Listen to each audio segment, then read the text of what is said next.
think it's a difficult issue because it did happen to our generation, like when we were children when it happened, so it's really important. It's a big moment in our lives.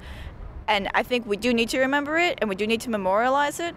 At the same time, I don't think it's good to dwell on tragedy. Basically, what I want to see is I want to see the memorial and the new World Trade Center completed as quickly as possible, like the Freedom Tower. I feel like it's kind of a symbol, like they knocked down our building, we're just gonna build it back.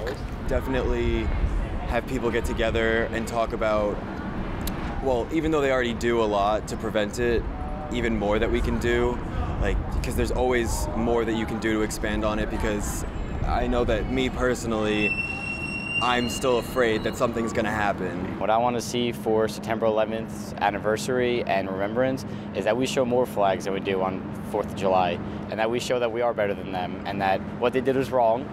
And I know that sounds like one of those like happy-go-lucky things, but I don't care about that radicalist group that blew us up, and that we can get better than them and we could prosper from this, and that we show that we're not standing down, and that we will show our colors, and that they're not going to be able to walk on top of us, and that we are the United States of America, and that we are the greatest country here, and you're not showing us who we are, we are showing you where we are. When people are observing the 11th anniversary of September 11th, they need to also like acknowledge and move away from like the Islamophobic like view that it's giving, and to understand that that's not a representation of Muslims around the world or Muslims here in America, and that they need to see it as a political like retaliation against occupation in the Middle East. When it comes to 9/11, I would think that people should look beyond 9/11 and look at the history in a broader perspective, not just get stuck with this incident that happened.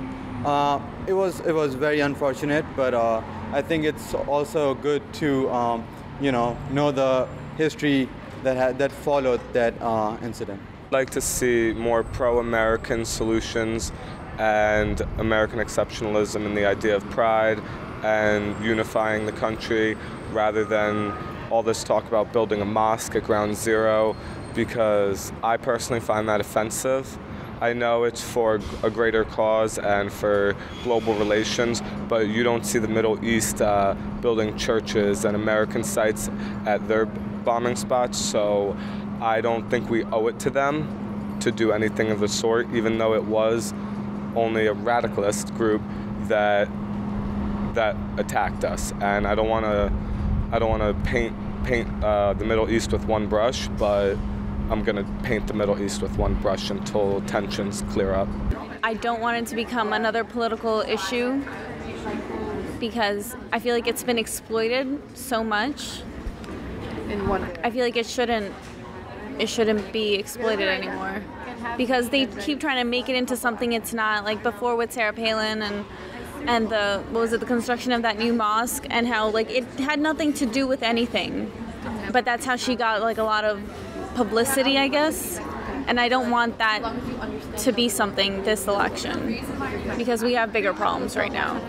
I think it's really crucial for the country to respond in solidarity. A tragedy did happen on American soil, but I think that when we are recognizing solidarity, we need to recognize all Americans. We need to recognize all Americans of all faiths. That also include Muslim Americans, because 11 years ago, the rise of racism against Muslims or anyone who portrayed to be Muslim increased by a lot. So it's important that we have that solidarity, but solidarity on an equal platform. We do need to continue teaching the future about the history of this event, and as unfortunate as it is, it's an opportunity for this generation to continue remembering, continue teaching future citizens about this incident and how it can unite our country.